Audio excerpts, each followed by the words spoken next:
So, hey everybody, it's Kiara. Hey Anna. So, welcome again to our Saturday meditations. Saturday, February 13th today. So, it's the day before Valentine's Day. And we have Mercury retrograde and all kinds of planets in Aquarius. And we have a full moon or new moon starting yesterday. So, it's a whole different cycle. And we're beginning a new cycle of Aquarian energies. It's a very fixed energy, but it's also a very powerful energy of inner transformation, building community, thinking differently, breaking out of old molds and programs, and asserting our independence, our freedom, our sovereignty, our beauty. So this is what the Aquarian energies are all about. And they're also difficult energies to deal with because we've for so long been stuck in a different kind of cycle where we've given up ourselves, given up our power, given up our sovereignty to a nameless group of people outside of ourselves. It could be people in our own families, could be our communities, could be aspects of ourselves that we are now seeking to reconnect with, to redevelop a self-empowering kind of relationship. So that's the challenge at this time. And, this is really a time that many, many of us have been preparing for lifetimes. So there's the potential and the power, and at the same time, there's the challenges. And if you understand what these challenges are about, it just makes it a bit easier. We can join with people who feel the same way, who are struggling with the same issues.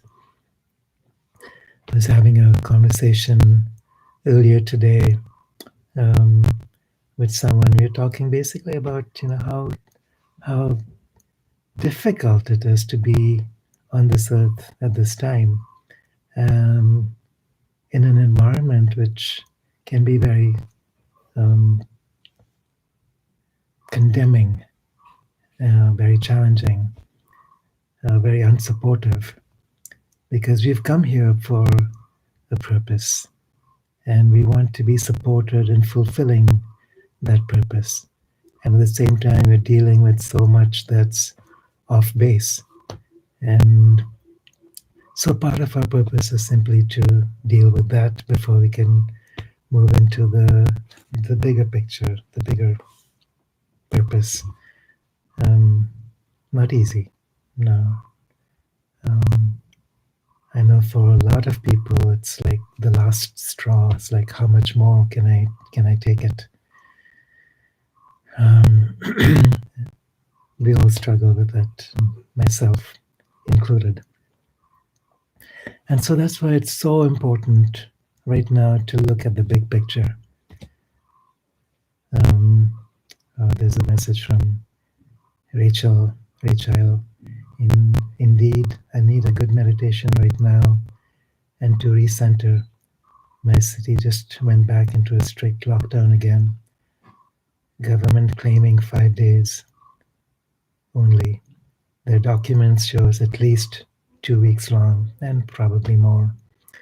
It's like, who are they kidding? It's not even something that's in their control. It's a much bigger agenda. It's part of Agenda 2050 or 2030, depending on what you're looking at. And it's basically a control agenda. And, we didn't come here to be controlled by other people in a way that's demeaning, insulting, and fearful. We came here to be ourselves, to be sovereign, to be magnifiers of light. And so let's make that part of our intention and our prayer to take back that sovereignty, whether it's um, in terms of lockdowns and vaccines, or whether it's our political rights and freedoms, whether it's in putting an end to war and oppression, injustice. I mean, this is all that we see in the world around us sometimes, and especially in the last couple of weeks with things that are transpiring with the new administration. So let's hold the line. I was actually just watching that movie, The Patriot, um, by Mel Gibson, and I got to that place where the southern forces are being pushed right up to the edge and literally facing against the wall and being decimated. And and that's when Mel Gibson is in his character steps forward and grabs the flag and races forward with the flag and says, hold the line, stay with me, stay with me. This is the time that we need to hold the line, to hold strong, be in our hearts, take courage. Do you know that courage actually means being heartful?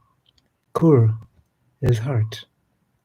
And being courageous means staying with the heart. We tend to think of being in the heart as something sentimental, but it's really the fire of the heart, the passion, the courage, the power. We're reclaiming that. It requires a reclaiming sometimes. So, yeah, thank you for showing up, um, so we can support each other in this way, but also showing up on this earth at this time. And I know we're going to make it through this. There won't be any point being on this earth in such a pivotal time if we knew that we didn't, or that we weren't going to make it through, um, and that there's something worth being here for. And there certainly is. So, yes, as Rachel says, free will is a universal law, and it's our choices that make the difference. Hold the line, folks.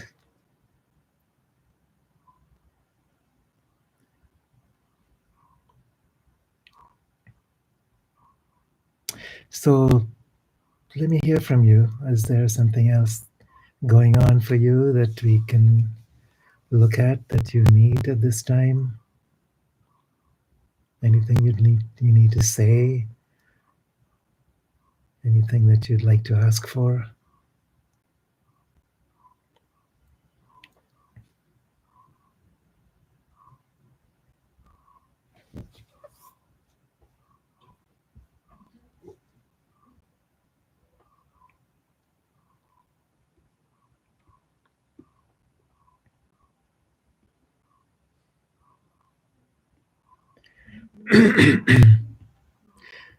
So, just one thing to remember is that the human aspect of our being is the tiniest of all aspects.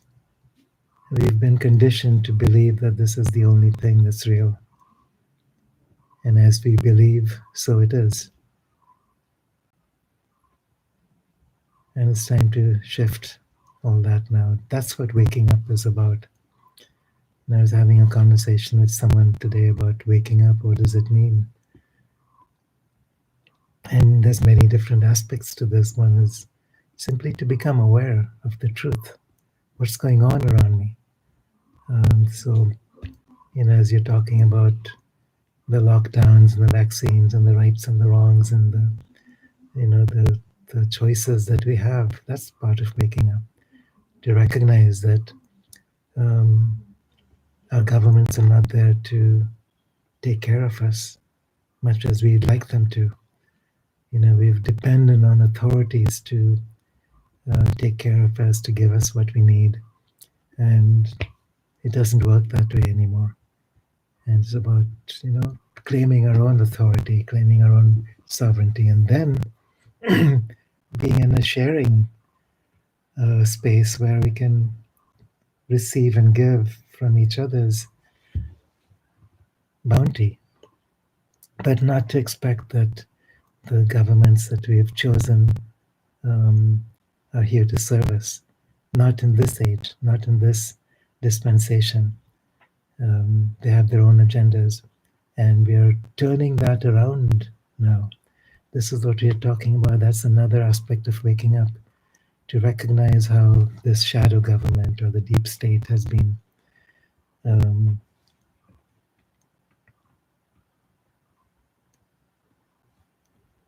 taking away some of our deepest human freedoms and choices, and forcing us into a mode of feeling deficient, um, insufficient, fearful, and small.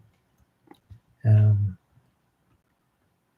and it's a cycle. There cannot be perpetrators without victims. There cannot be victims without perpetrators. So if you happen to identify with any aspect of that cycle, we are part of that problem. So to recognize that both exist within us, and so therefore we can hold space for all of that outside of us, and not give power to that, not make that our story. Exit from that story. Be who you truly are.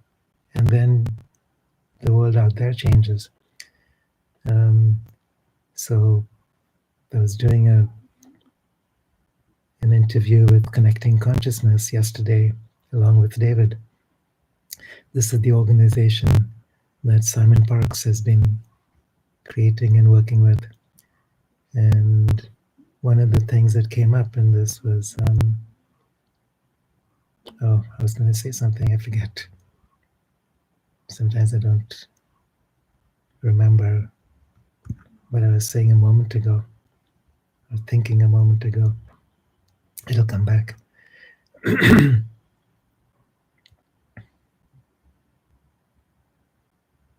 Hmm.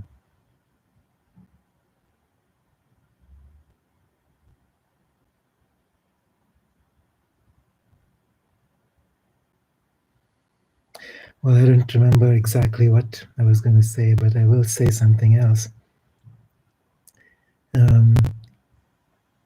Some of you are part of the Grand Solar Minimum Magnetic Reversal Forum, which is a group that I'm one of the administrators for on Facebook.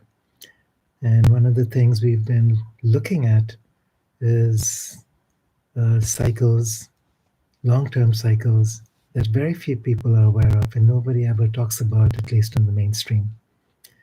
And some of these are galactic cycles, some of them are solar cycles, some of them are planetary magnetic cycles, but they're all linked together. And together, they're also part of the human evolutionary cycles and planetary evolutionary cycles. And we're in a stage now where there's no avoiding that. So this is a time when we have chosen to be here, knowing that there's no other place in the universe that we'd rather be, because it's such a profound time of shift. And as pioneers, as systems busters, as change agents, as warriors of light, we choose to be here. And we choose to remember why we're here. So we're not here to be victims, and we're not here to be perpetrators. We're here to go beyond that polarity. In fact, we're here to go beyond all polarities and all dualities.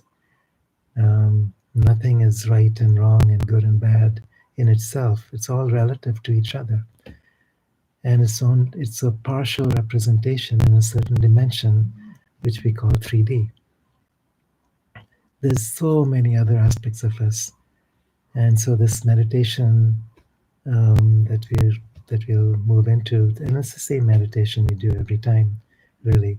It's about expanding our sense of identity, moving out of the purely human identity, the middle world, and reconnecting with our um, divine identity and a natural identity. So the upper world and the lower world, the world of spirit, the world of elemental biology. So there's different levels of mind that inhabit all of these different dimensions. And we're only familiar with one of these levels of mind that has to go with the third dimension or third density. And it's not enough anymore. So if we're here to remember who we are and to take responsibility for that, it's time for us to reconnect all these different aspects of our being.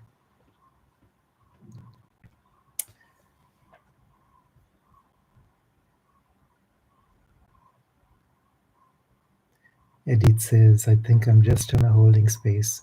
We probably all are holding the space, holding the line. And Frequency Girls talking about the Simon Parkes interview. Edith being at connecting consciousness. Okay. Anonymous IB. Hi, Kiara. What can you tell me about the law of one? Well, there's the law of one that is part of the channel series of books by Erlene Cheney, I think, or it's channeled from Ra. I've read it a long time ago. I don't remember so much about that specifically. But if I was just making up my own definition, my own story about this, what I would say is that the law of one has to do with a certain density or dimension of experience which is beyond duality. And we do experience this in certain aspects of our consciousness. When our brain waves drop to a certain level, theta, delta, and below that, we immediately enter into this oneness, a state of oneness where we are not in third dimensional duality anymore. We cannot perceive that as real anymore. And it may be that in our human walk, it's not one or the other, but it's like the law of the one and the law of the many are held together. We experience ourselves in the human structure as one amongst many, participating in this great playground, this diversity of existence.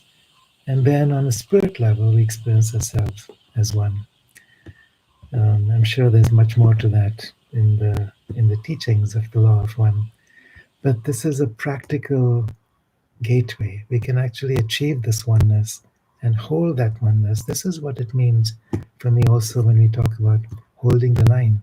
We cannot hold the line as long as we experience ourselves as divided, as separate, because that immediately brings up fear.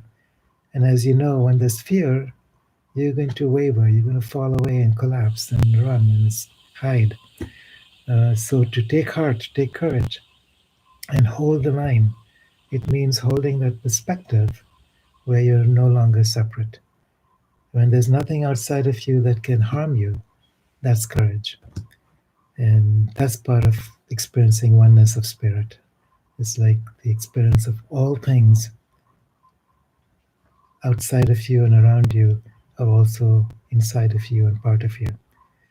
Then there's no resistance, there's no fear, there's no need to oppress, and there's no possibility of victimhood. And of course, that's an internal realization.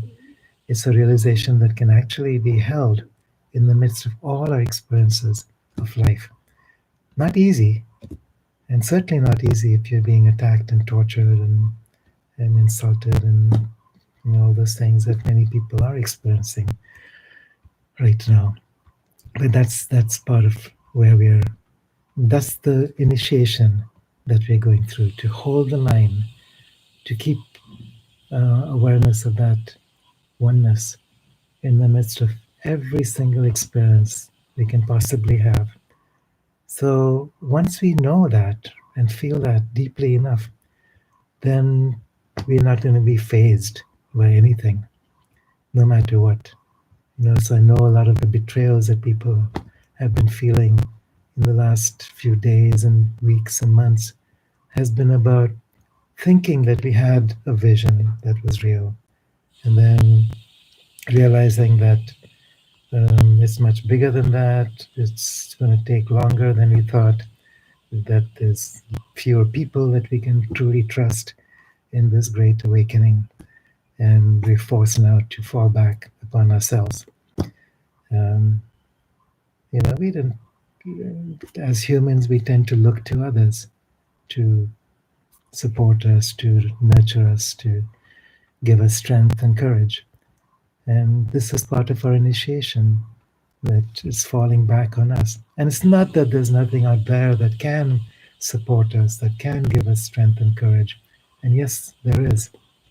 Much of it is invisible still, and much of it is happening behind the scenes in ways we don't understand. And it needs to be this way for now. But the other side of it is the realization that we need to also fall back into ourselves, um, which we need to do anyway, always, but grow within ourselves, grow into who we truly are. And then once we know that there's no choice about it, this is the only thing that gives us freedom and joy, then watch out, world. Nothing can hold us back. And this is where we're going. I think this is the journey we're being asked to make as a next species on this earth.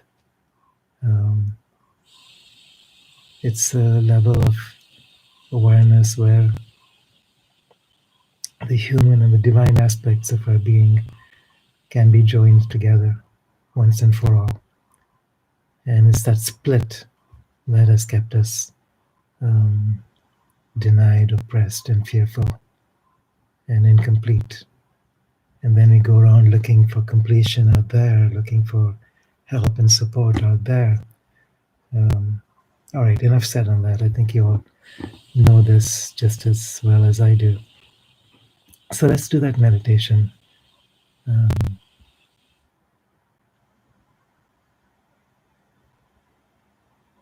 okay, reminding you of what you were talking about in connecting consciousness. I still can't remember, Edith. Um, once those things pass through my mind, they're gone. Sometimes they come back, and sometimes they're just gone forever. How many of you are experiencing the same thing? You can't remember things the way you used to, or at least we can't remember the things that don't really matter so much. What does matter is who we are, and that's the remembrance that we're making. You're talking about awakening. Ah, yes, thank you. I just got it. I just remembered. Thank you, frequency girl. So you're talking about different kinds of awakening. So one is what we were saying earlier, waking up to the truth of what is, looking at the big picture, becoming aware of things that are not so easy for us. We're waking up to the reality of child trafficking and satanic rituals and the fuel of the deep state, which has been that through human blood and sacrifice. Same goes for many of the ET races that have also been controlling and feeding the human, that aspect of human um, um, experience. But another aspect of awakening, and this is what we also need to remember, is the recognition that the big picture means not just the big picture in terms of third dimensional awareness, but also in the reconnection of all the different bodies. So, joining the physical, etheric, astral, mental, causal aspects of our being, so that we can function as one rather than as many. We're not split. And one thing I was also mentioning is that um, in my work as a psychotherapist in the past, we worked a lot with multiple personalities. And a genuine multiple personality is someone who can um, exhibit completely different personalities at different times based on something that gets triggered within themselves. It could be a word, a piece of music, or a tone, or a look. Um, but all of us are and have access to various subpersonalities. Some of them are functional, some of them are dysfunctional. Um, how many of us fall into moods? We go through these extreme mood swings, and it may just be a very simple trigger. I don't feel acknowledged, I don't feel appreciated, and suddenly it's like, boom, I'm down. I'm feeling all the times in my life I felt unacknowledged, unappreciated, hurt, betrayed, unloved, and that becomes the story of my life. And then I go, into my cave. I hide. I segregate myself. I won't ask for support, help of any kind. I'm just in my own little cave of self pity. So that could be one sub personality. Another personality or sub personality could be very aggressive, could be very hurtful. Well, I've been hurt, so I'm going to hurt someone else. So again, you have the victim perpetrator polarity. And there's, hundreds of subpersonalities. When you're addicted to a substance, you give rise to many of these subpersonalities. When you're addicted to an emotion, it's the same thing. Different personalities can be generated through certain emotions and identifications. Um, and we all have this. None of us is completely free from all this. But always in my work with multiples, there was a higher self personality, and this higher self personality had the potential to bring all these other personalities together in alignment, um, in wholesomeness and wholeness. And so this is what we're doing today. We're aspecting or connecting with these aspects beyond the known. The higher self personality may be um, invisible at times. We may not see it or feel it or know it because we have kind of, you know, disconnected from that side of us in our fear, in our separation.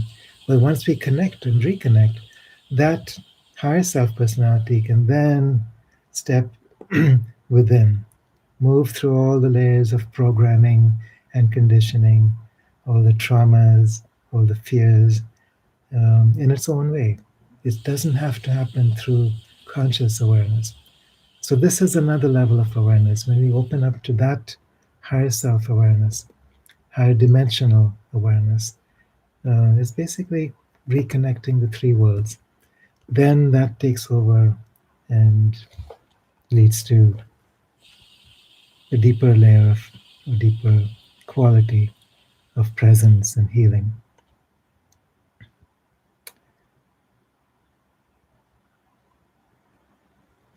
Yeah, so the question I was asking is how many people experience that fragmentation, and there's some responses. And then Anna says, in the midst of last week's chaos, there was so much evidence that humanity is rising, reaching higher levels of awakening. We are doing so well on all levels. Good point. And I will say this, I've said this before, and I'll say this again, and I'll say this forever, that what we call a duality of light and dark, good and evil. Both are being amplified at this time. And the reason we're seeing the darkness in greater intensity is because the light is shining that much brighter. So as the light comes in, it's a unified quality of light. It's not from the dualistic um, layer of reality. So it has the potential to break us out of duality into oneness. And that's what's happening. Even though the journey right now seems like there's an extreme quality of opposition, and we're seeing this all around us. I was talking with someone just a couple of days ago about how hurtful it's been that most of her friends had completely rejected her. People that were her closest supporters and spiritual community, and just because she had a different mindset, a different belief system about political realities. And many people are experiencing that. And it's not about left and right or Democrat, Republican, or Tory and Whig, and or Labor and Tory. I mean, there's so many ways we can divide. We've learned to divide and divide and divide and subdivide. Someone was telling me that in the United States now there's like 72 different genders. Imagine that. It starts with masculine, feminine, then you add, gay and lesbian and bipolar, not bipolar, sorry, bisexual, and then you just keep going on and on forever. And what happens? Does that make us more secure or less? Does dividing and subdividing make us feel more present or less? What gives us presence is to know that we are one in spirit, more like each other than separate. And we focus so much on differences that has led us to a great weakening of our own identity. So that's what we are recovering now. So, all right. So, hey, Elna, thank you for joining.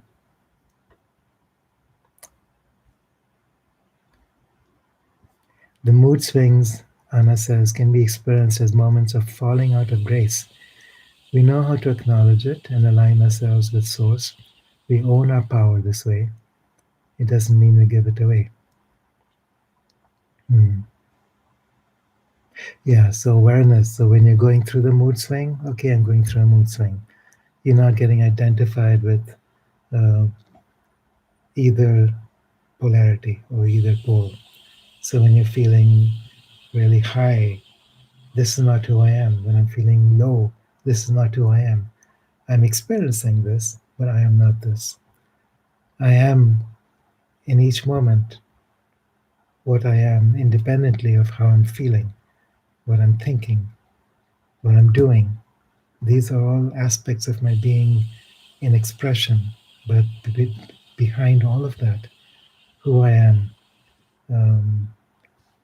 is a unchangeable primordial fact. And once we can land into that beingness, we can maintain that presence in the midst of all the moods and swings and changes. So basically, that's what we're talking about: the mood swings as moments of grace.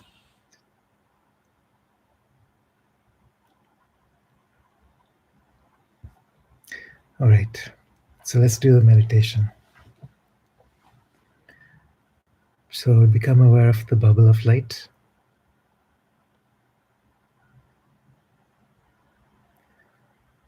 So this is something that you experience 2 meters around you or 6 feet out in all directions. It's a luminous egg.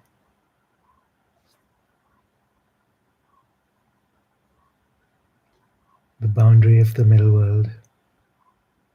All your personal identities, your thoughts, your memories, your feelings, your ideas, your fears, your hopes, your dreams, your human relationships and passions,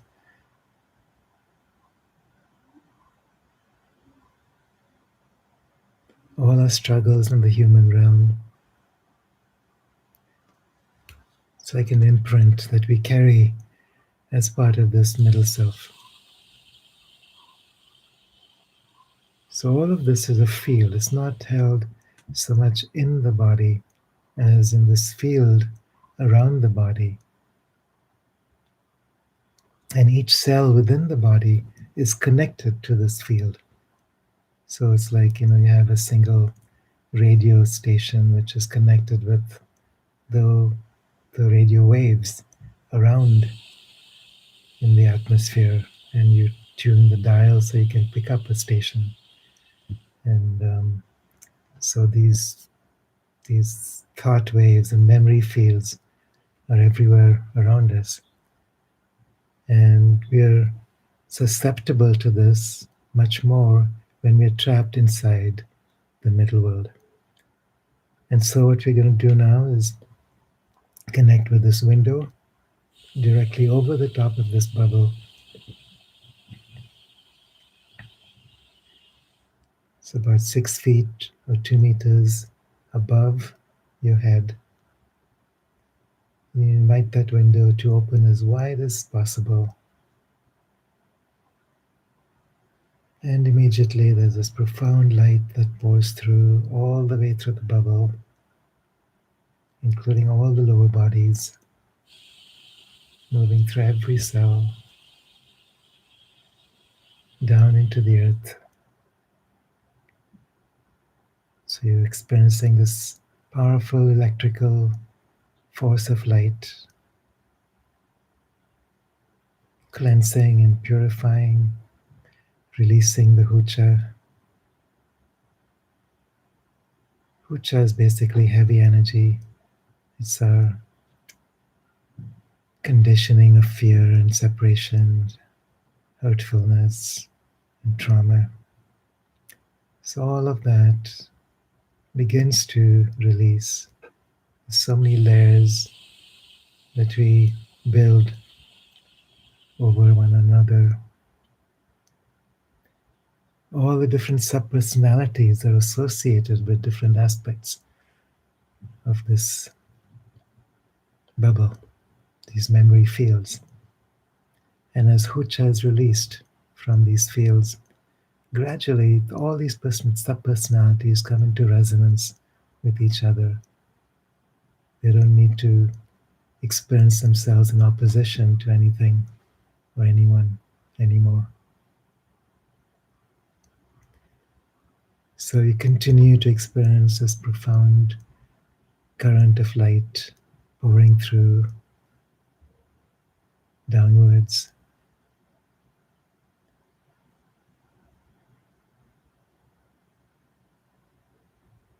Notice what that feels like.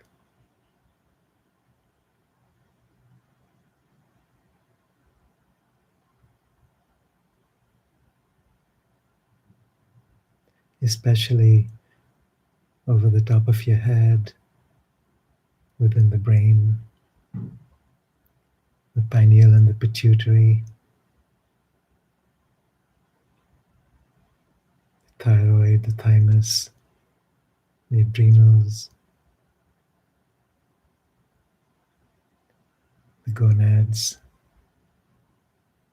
So the endocrine system is a big part of how we can hold these higher frequencies in our body.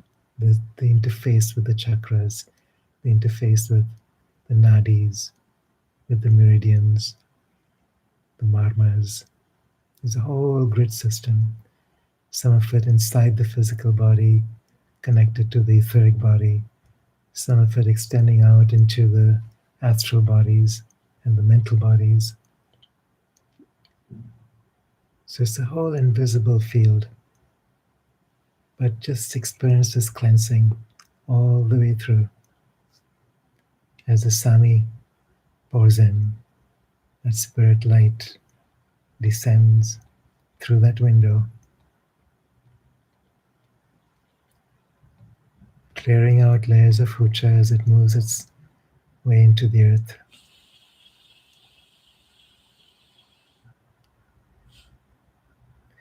And then the response from the earth,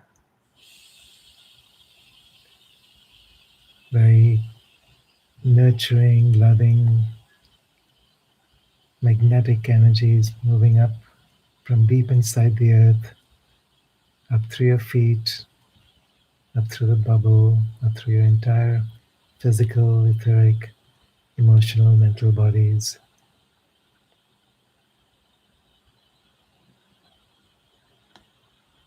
So, this wave of magnetic force moving upwards is just as strong as the wave of electrical force moving downwards.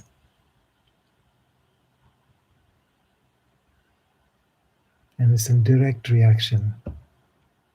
So, as the second law of thermodynamics goes, where there's an action, there's a reaction. And this is equally true of spiritual forces as physical forces. And this interaction now between the magnetic and the electrical forces allows all these different bodies to start linking up and unifying with each other. This is how we're building the light body. As these lower bodies connect with the causal body or the soul aspect of our being, the Ba, we're building this light body, we're building new connections between these structures. We are actually creating the Ak, which is a multidimensional body of light. This is the body that allows us to move in time and space at will while remaining in physical form. This is the body which can feed itself directly from prana. This is the body that has access to all memory fields anywhere in the universe, all knowledge, all information, anywhere in time and space.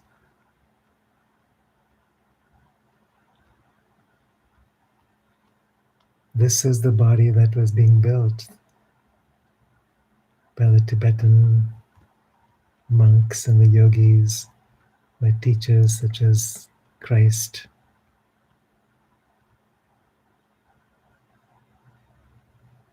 And what he was trying to teach his disciples,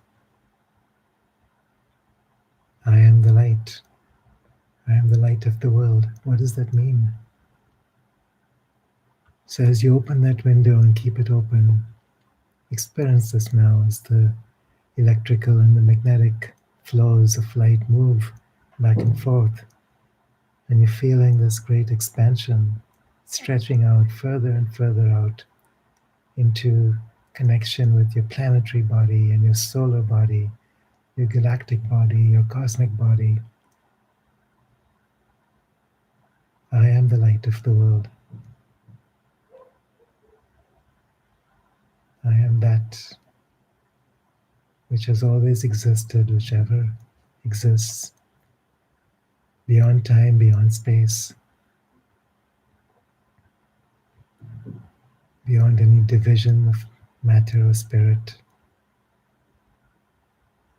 beyond any ideas of oneness or separation. I am, without quality, without definition, beyond time, beyond space. That primordial self, which moves at the heart of all things and is all things, ever was, ever will be, that I am.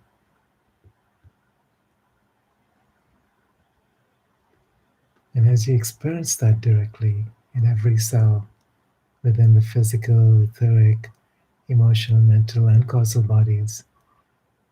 That's how the light body gets created. There's links, there's resonances, there's synapses that get activated, there's new biologies, new DNA that opens.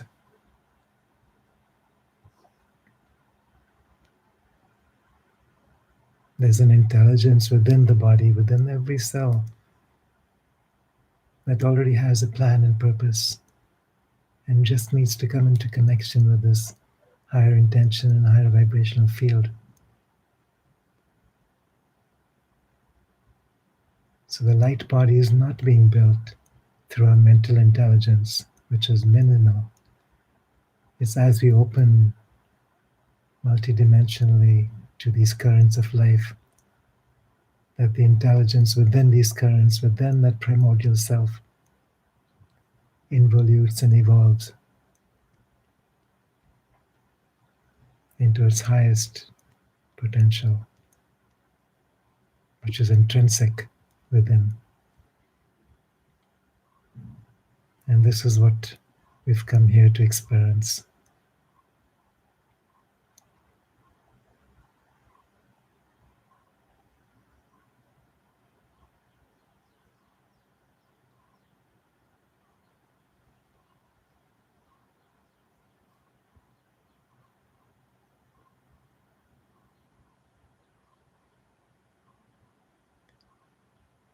Anna says, all you're giving us today, Kiara, is reassuring humanity we are on the right path.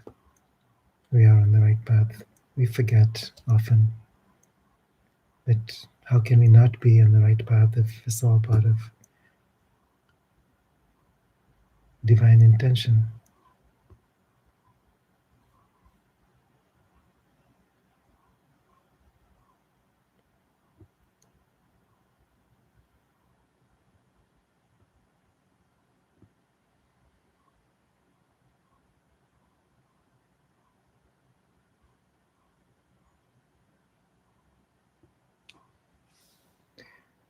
And for those who have been feeling a little bit discouraged, disillusioned from how we interpret the political landscape at this time, also trust that there's a universal plan. We're not just talking about some plan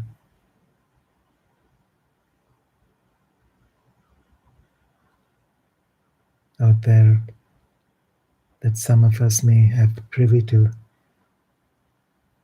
We're talking about a universal plan that all of us are connected to, which is playing itself out in the midst of all these shadows.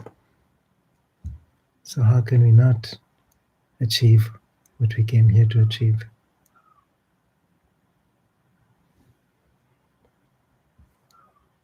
It's from this space.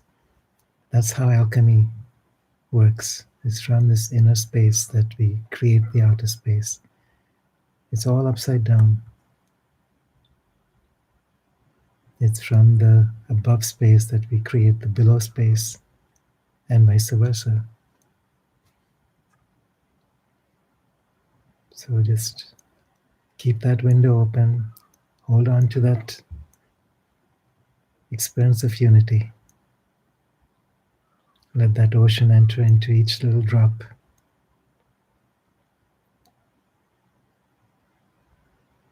Of your infinite being.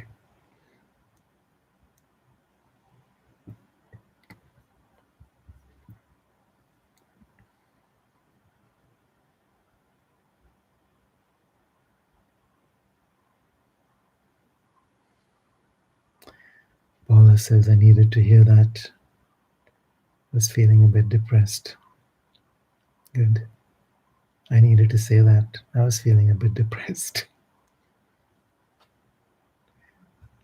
No, none of us is immune. I think we all go through phases in our human self. That's why it's a reminder for all of us to reconnect with this higher self.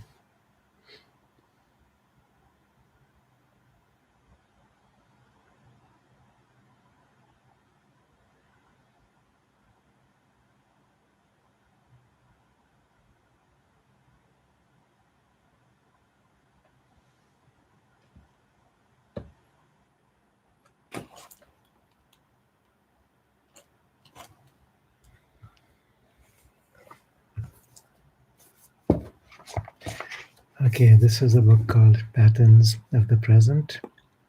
It's from the work of Sri Aurobindo and the Mother. So I just felt this book calling, and I'm just going to open the book and see what it says. So I don't have a plan.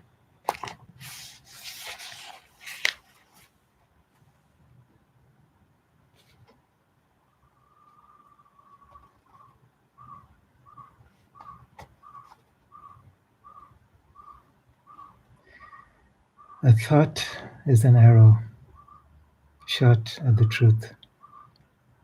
It can hit a point, but cannot cover the whole target.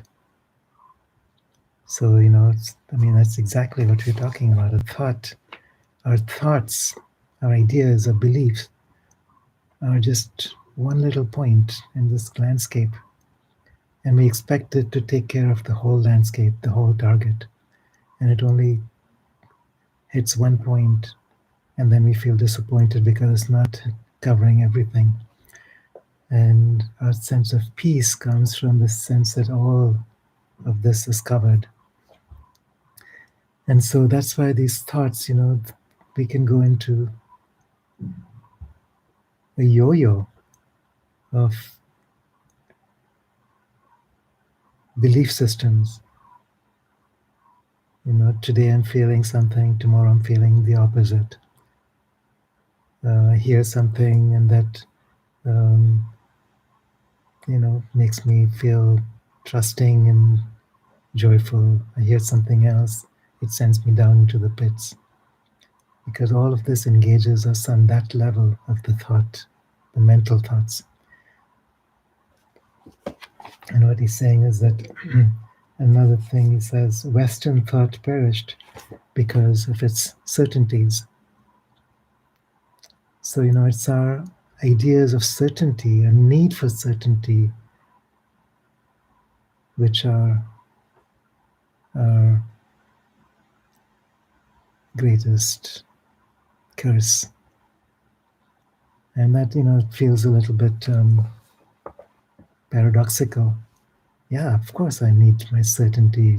If I feel certain about something, then I'm going to feel secure.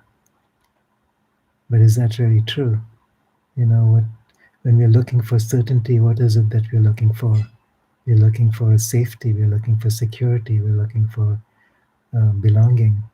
And those things then don't come from outside circumstances. Circumstances always change. It comes from a different source and a different level of the mind, a different space of connection with the heart. Remember, when I'm saying heart now, I'm not just talking about emotional sentimentality, I'm speaking about something bigger than that. It's the center of the Merkaba. The entire Merkaba is structured around the heart, the electromagnetic frequency generated by the heart. And this Merkaba then creates the links between these different bodies: physical, etheric, emotional, mental, causal. This is what then helps us to create the light body, which allows that primordial consciousness to soak all the way through at all times in a permanent, in the creation of a permanent structure that becomes available to consciousness. At that point, we are no longer identified as human, although we can be in a human body.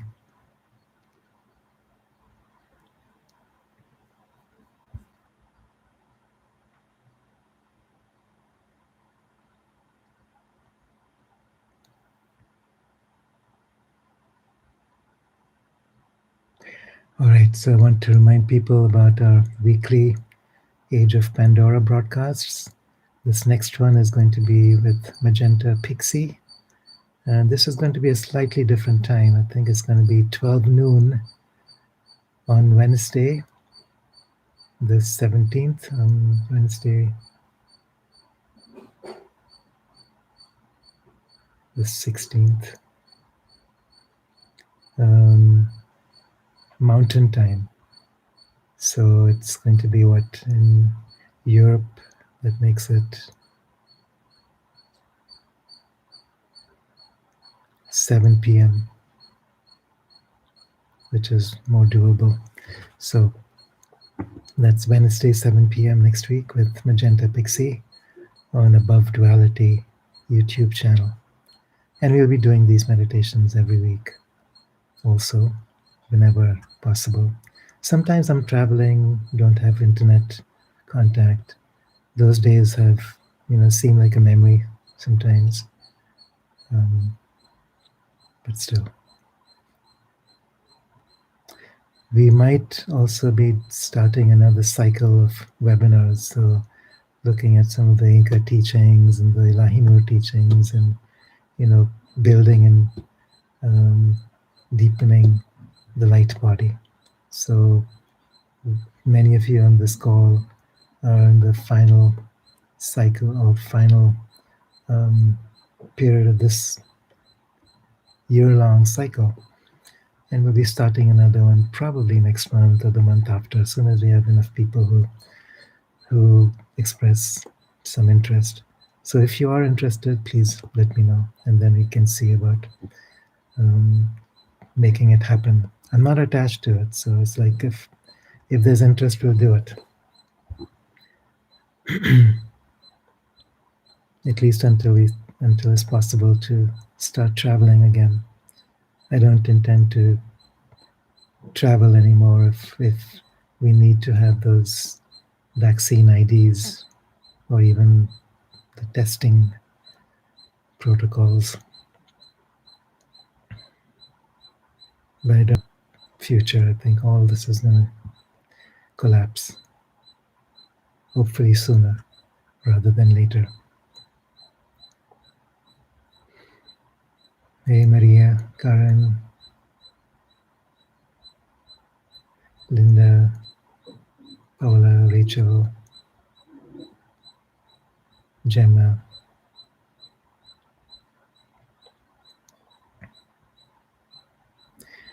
All right. So thank you for joining me once again.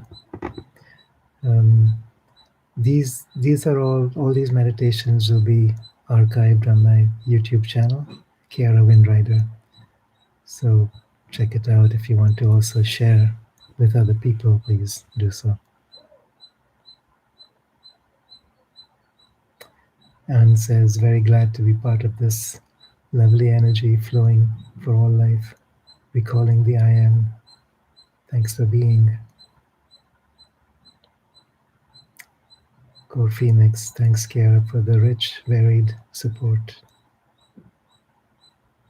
Oh, thank you all. Thank you. Thank you. Thank you.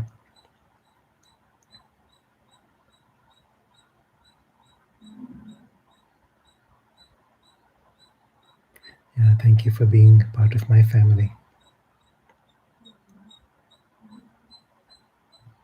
All right, then, until next week, and much blessings, lots of love to you.